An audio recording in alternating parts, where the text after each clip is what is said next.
വർഷത്തിൽ ഒരിക്കൽ മാത്രം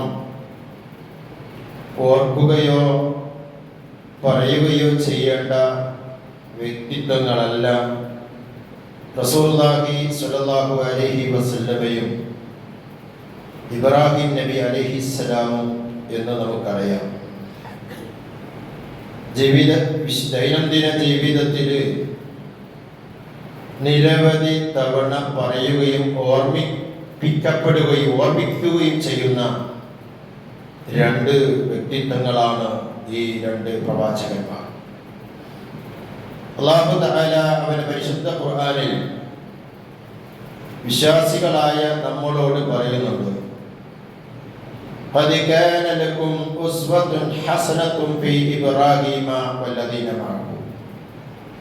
നിങ്ങൾക്ക് ഇബ്രാഹീമിനും അദ്ദേഹത്തിന്റെ കൂടെയുള്ളവരിലും ഉത്തമമായൊരു മാതൃകയുണ്ട് എന്ന്. അതേപോലെ തന്നെ ലഖദ് കാന ലക്കും ഫീ റസൂലില്ലാഹി ഉസ്വത്തുൻ ഹസന. അല്ലാഹുവിന്റെ പ്രവാചകൻ മുഹമ്മദ് റസൂലുള്ളാഹി സ്വല്ലല്ലാഹു അലൈഹി വസല്ലമയിലും നിങ്ങൾക്ക് ഉത്തമമായ ഒരു മാതൃകയുണ്ട് എന്ന് രണ്ട് പ്രവാചകന്മാരെ ചൂണ്ടിക്കൊണ്ടാണ് അല്ലാഹു തആല നമ്മളോട് പറയുന്നത്. ഇബ്രാഹിം നബി അലൈഹിസ്സലാമിന്റെ മില്ലത്തും റസൂലുള്ളാഹി സ്വല്ലല്ലാഹു അലൈഹി വസല്ലമയുടെ സുന്നത്തും അനുസരിച്ചാണ് വിശ്വാസികൾ അവരുടെ ജീവിതം മുന്നോട്ട് നയിക്കേണ്ടത് എന്നുള്ള വലിയൊരു മെസ്സേജാണ് ഈ രണ്ട് ആയത്തുകൾ നമുക്ക് നൽകുന്നത്. ഇബ്രാഹിം നബി അലൈഹിസ്സലാമിന്റെ ജീവിത കണ്ടന്റാണ് യഥാർത്ഥത്തിൽ നമ്മുടെ മില്ലത്ത്, ഇബ്രാഹിം നബി അലൈഹിസ്സലാമിന്റെ മില്ലത്ത്. റസൂലുള്ളാഹി സ്വല്ലല്ലാഹു അലൈഹി വസല്ലമയുടെ ജീവിതമാണ് നമ്മുടെ ജീവിതത്തിന്റെ റോൾ മോഡൽ. അതാണ് സുന്നത്തുർ റസൂൽ, റസൂലുള്ളാഹി സ്വല്ലല്ലാഹു അലൈഹി വസല്ലമയുടെ സുന്നത്ത് എന്ന് പറയുന്നത്. അല്ലാഹു തആല പറയുന്നുണ്ട്, വത്തബിഉ മില്ലത ഇബ്രാഹിമ ഹനീഫ. നിങ്ങൾ സന്മനസ്സുള്ള ഇബ്രാഹിം നബി അലൈഹിസ്സലാമിന്റെ മാർഗം, മില്ലത്ത് നിങ്ങൾ അനുധാവനം ചെയ്യണമെന്ന്. എന്നിട്ട് അല്ലാഹു മറ്റൊരു ആയത്തിൽ ഇങ്ങനെയാണ് പറയുന്നത്, വമൻ യർഗബു അൻ മില്ലത ഇബ്രാഹിമ ഇല്ലാ മൻ സഫിക നഫ്സ. ഇബ്രാഹിമിന്റെ മില്ലത്ത് ആരാണോ അതിനെ തൊട്ട് തിരിഞ്ഞു കളയുന്നത് അവര് സ്വന്തം മൂഢന്മാരാണ് എന്ന് അല്ലാഹു തആല പറയുന്നുണ്ട്. അതുകൊണ്ട് നമ്മുടെ ജീവിതം ഇബ്രാഹിം അലൈഹിസ്സലാമിന്റെ മില്ലത്തും റസൂലുള്ളാഹി സ്വല്ലല്ലാഹു അലൈഹി വസല്ലമയുടെ സുന്നത്തും അനുസരിച്ചായിരിക്കണം എന്നുള്ള ഒരു വലിയൊരു സന്ദേശം ഈദ് നമുക്ക് നൽകുന്നുണ്ട് എന്നതാണ് ആദ്യമായി ഓർമ്മപ്പെടുത്തുന്നത്. ഇബ്രാഹിം നബി അലൈഹിസ്സലാം ഏകദൈവ വിശ്വാസത്തിന്റെ പ്രബോധകനും പ്രചാരകനും പ്രവാചകനുമായിരുന്നു എന്ന് നമുക്കെല്ലാവർക്കും അറിയാം. തൗഹീദിന്റെ പ്രബോധന രംഗത്ത് ഒരുപാട് ത്യാഗങ്ങൾ ഇബ്രാഹിം നബി അലൈഹിസ്സലാം സഹിച്ചിട്ടുണ്ട് എന്ന് അറിയാത്തവരല്ലല്ലോ നമ്മളാരും. തൗഹീദി പ്രബോധന രംഗത്ത് അദ്ദേഹം മനഃശാസ്ത്രപരമായി ഇടപെടൽ നടത്തുകയും വളരെ മനോഹരമായ രീതിയിലുള്ള അഭിനയങ്ങൾ കാണിച്ചു കൊടുക്കുകയും എന്നിട്ട് ശിർക്ക് അതൊരിക്കലും വിശ്വാസത്തിൽ കലർന്നുകൂടാൻ പാടില്ല എന്നുള്ള ഒരു വലിയ സന്ദേശവും അദ്ദേഹം നൽകിയത് നമുക്ക് കാണാൻ കഴിയും. നമ്രൂദിന്റെ തീകുണ്ടത്തിൽ എറിയപ്പെട്ടപ്പോൾ അദ്ദേഹത്തെ അത് ഒന്നുകൊണ്ടും തന്നെ തളർത്താനോ തകർത്താനോ കഴിഞ്ഞിട്ടില്ല എന്നും നമുക്കറിയാം. എന്തുകൊണ്ടാണ് ഇബ്രാഹിം നബി അലൈഹിസ്സലാമിനെ നമ്രൂദിന്റെ തീകുണ്ടം കൊണ്ട് പോലും തകർക്കാൻ കഴിയാത്തത് എന്ന് നമ്മളൊന്ന് ആലോചിക്കണം. അതൊന്നുമായിരുന്നില്ല. അത് ഇബ്രാഹിം നബി അലൈഹിസ്സലാമിന്റെ തവക്കുലായിരുന്നു. ഇബ്രാഹിം നബി അലൈഹിസ്സലാമിന്റെ അർപ്പണ ബോധമായിരുന്നു. പ്രിയപ്പെട്ടവരെ, ആ അർപ്പണ ബോധം, ആ തവക്കുലാണ് നമുക്ക് നമ്മുടെ ജീവിതത്തിലേക്ക് നമ്മൾ നേടിയെടുക്കേണ്ടത്. ഈ ഈദുൽ അദ്ഹ കൊണ്ട് നമ്രൂദിന്റെ തീക്കുണ്ടത്തിൽ എറിയപ്പെട്ടപ്പോൾ അദ്ദേഹം പറഞ്ഞൊരു വാക്ക് മഹാനായ റസൂലുള്ളാഹി സ്വല്ലല്ലാഹു അലൈഹി വസല്ലം നമുക്ക് പറഞ്ഞു തരുന്നുണ്ട്. ഹസ്ബിയല്ലാഹ്, എനിക്ക് പടച്ചവൻ മതി, എനിക്ക് അല്ലാഹു മതി. ഏത് പ്രതിസന്ധി ഘട്ടത്തിലും ഏത് പ്രയാസ ഘട്ടത്തിലും ഹസ്ബിയല്ലാഹ് എന്ന വാക്കിൽ ഉറച്ചു നിൽക്കാനുള്ള പ്രചോദനമാണ് ഈദുൽ അദ്ഹ നമുക്ക് നൽകുന്നത് എന്ന് നമ്മൾ തിരിച്ചറിയേണ്ടതുണ്ട്.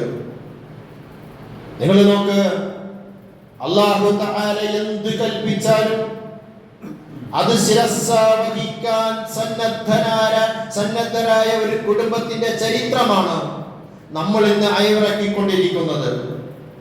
ഈ ഈദുൽ അദ്ഹ നമുക്കതാണ് പറഞ്ഞു തന്നുകൊണ്ടിരിക്കുന്നത്. ഈ ഒരു ഘട്ടത്തിൽ നമ്മൾ മനസ്സിലാക്കേണ്ടത് നമ്മുടെ മതം നമുക്ക് അഭിമാനമായി മാറേണ്ടതുണ്ട്. നമ്മുടെ വേഷം നമുക്ക് അഭിമാനമാണ്, നമ്മുടെ വസ്ത്രം നമുക്ക് അഭിമാനമാണ്, നമ്മുടെ കർമ്മങ്ങൾ നമുക്ക് അഭിമാനമാണ്. ഇസ്ലാമിന്റെ ശിആറുകളായിട്ട് അല്ലാഹു തആല പഠിപ്പിച്ചു തന്ന ഓരോ കാര്യങ്ങളും നമുക്ക് അഭിമാനമാണ്. എന്തെങ്കിലും ഒരു കാര്യത്തിൽ നാം കുറച്ചുകൾ നമുക്ക് തോന്നിപ്പോയിട്ടുണ്ടെങ്കിൽ, അല്ലെങ്കിൽ നമ്മുടെ വേഷത്തിൽ നമുക്ക് എന്തെങ്കിലും അപമാനങ്ങൾ തോന്നിപ്പോയിട്ടുണ്ടെങ്കിൽ, വസ്ത്രധാരണയും ഇസ്ലാമിന്റെ ശിആറിൽ നമുക്കൊരു പുച്ഛമായി തോന്നുന്നുണ്ടെങ്കിൽ നമ്മൾ മനസ്സിലാക്കുക, നാം ഇബ്രാഹിം മില്ലത്തിന്റെ പുറത്താണ് എന്ന്. ഞാൻ ഓടിക്കേൽപ്പിച്ച ആയത്ത്, സ്വന്തം വിമുഖത കാണിച്ചവർ, സ്വന്തം മൂഢന്മാരാണ് അതിനോട് വിമുഖത കാണിച്ചവർ എന്ന് അല്ലാഹു തആല പറയുന്നുണ്ട്. ആ മൂഢന്മാരുടെ കൂട്ടത്തിൽ നമ്മൾ അകപ്പെട്ടു പോകാൻ പാടില്ല. നമ്മൾ ആരാണെന്ന് നമ്മൾ തിരിച്ചറിയണം. ഈദുൽ അദ്ഹ നമ്മളോട് പറയുന്ന മറ്റൊരു സന്ദേശം അതാണ്. നിങ്ങളെ അല്ലാഹു തആല ഉത്കൃഷ്ടരാക്കിയിരിക്കുന്നു. നമ്മൾ ലിബറലുകളുടെ പിന്നാലെ പോകേണ്ടവരല്ല. ഭൗതികവാദികളുടെ വാദങ്ങൾ കേട്ട് അവർ പറയുന്നതും ശരിയാണെന്ന് തോന്നേണ്ടവരല്ല. നിങ്ങളെ ഉന്നതന്മാരായിട്ട് അല്ലാഹു തആല തെരഞ്ഞെടുത്തിരിക്കുന്നു. മാ ജഅല അലൈക്കും മിൻ ഹറജിൻ, നിങ്ങളുടെ മതത്തിൽ അദാ മില്ലത അബീകും ഇബ്രാഹിം, നിങ്ങളുടെ പിതാവായ ഇബ്രാഹിമിന്റെ മില്ലത്തുണ്ടല്ലോ, ആ മില്ലത്തില് നിങ്ങൾക്കൊരു പ്രയാസവുമില്ല, ഒരു ബുദ്ധിമുട്ടുമില്ല. എവിടെയൊക്കെ നിങ്ങൾക്ക് എളുപ്പങ്ങൾ വേണോ ആ എളുപ്പങ്ങളെല്ലാം അല്ലാഹു അനുവദിച്ചിട്ടുണ്ട്. അതുകൊണ്ട് ഇതിനോടൊരു പുച്ഛമായി, അല്ലെങ്കിൽ ലിബറലുകൾ പറയുന്ന, ഭൗതികവാദികൾ പറയുന്ന വാക്കുകൾ അത് കുറച്ചൊക്കെ ശരിയാണ് എന്നുള്ള ആ ചാഞ്ചാട്ടമുണ്ടല്ലോ, അത് ഉണ്ടാകാൻ പാടില്ല എന്ന് അല്ലാഹു തആല നമ്മളോട് പറയുകയാണ്. എന്തിനു വേണ്ടി എന്ന് മാത്രമല്ല, പടച്ചറപ്പ് നമുക്കൊരു പേര് വെച്ചിട്ടുണ്ട്, അതാണ് മുസ്ലിം എന്നുള്ള പേര്. പരിശുദ്ധ ഖുർആനിൽ മാത്രമല്ല മുമ്പുള്ള വേദഗ്രന്ഥത്തിലും അങ്ങനെ തന്നെയാണ് പറഞ്ഞിട്ടുള്ളത്. എന്തിനു വേണ്ടിയാണ് നിങ്ങളെ ഇജ്തബാക്കും ഉത്കൃഷ്ടരായി തെരഞ്ഞെടുത്തത്, നിങ്ങൾക്ക് മുസ്ലിമീങ്ങൾ എന്ന് പേര് വെച്ചത്? ലിയകൂനുർ റസൂലു ഷഹീദൻ അലൈക്കും വതകൂനു ശുഹദാ അലന്നാസ്, നിങ്ങൾക്ക് റസൂൽ സാക്ഷിയാകണം, അതുപോലെ നിങ്ങൾ ലോകത്തുള്ള ജനങ്ങൾക്കെല്ലാം സാക്ഷികളായി മാറാൻ വേണ്ടിയിട്ടാണ്. അതുകൊണ്ട് ജനങ്ങളെ അല്ലാഹു തആല നമ്മളോട് പറയുന്ന ഒരു വാക്കാണ്, നിങ്ങൾ നമസ്കാരം നിലനിർത്തണമേ എന്ന്. ഞാൻ എന്റെ ശബ്ദം കേൾക്കുന്നവരോട്, സോഷ്യൽ മീഡിയയിൽ കൂടിയും എന്റെ ശബ്ദം കേൾക്കുന്നവരോട് ഞാൻ പറയുന്നു, ഈദ് ആഘോഷിക്കുമ്പോഴ്, പെരുന്നാൾ ആഘോഷിക്കുമ്പോഴ് ഈ പെരുന്നാളിൽ മാത്രം ഒതുങ്ങി നിൽക്കേണ്ടതല്ല നമ്മുടെ ജീവിതം. നമസ്കാരം മുറ പോലെ നിലനിർത്തണേ എന്ന് പടച്ച തമ്പുരാന്റെ വാക്ക് ഞാൻ ഒന്നുകൂടി അടിവരയിട്ട് പറയട്ടെ. നിങ്ങൾ സക്കാത്ത് കൊടുക്കണം.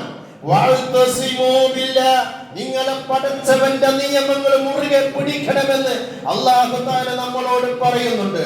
ഒരു പ്രതിസന്ധി ഘട്ടത്തിലും ഒരു പ്രയാസ ഘട്ടത്തിലും എവിടെ വെച്ചും എവിടെ നിന്നാണെങ്കിലും അല്ലാഹുവിന്റെ നിയമങ്ങൾ കൈവിട്ടുകൊണ്ടുള്ള ഒരു ചർച്ചയോ ഒരു ഇടപെടലോ ഒരു സമീപനമോ ഒരു ജീവിത രീതിയോ നമ്മുടെ ജീവിതത്തിൽ ഉണ്ടാകാൻ പാടില്ല എന്ന് പടച്ച തമ്പുരാന്റെ വാക്ക് ഒന്നുകൂടി അടിവരയിട്ട് പറയുന്നു.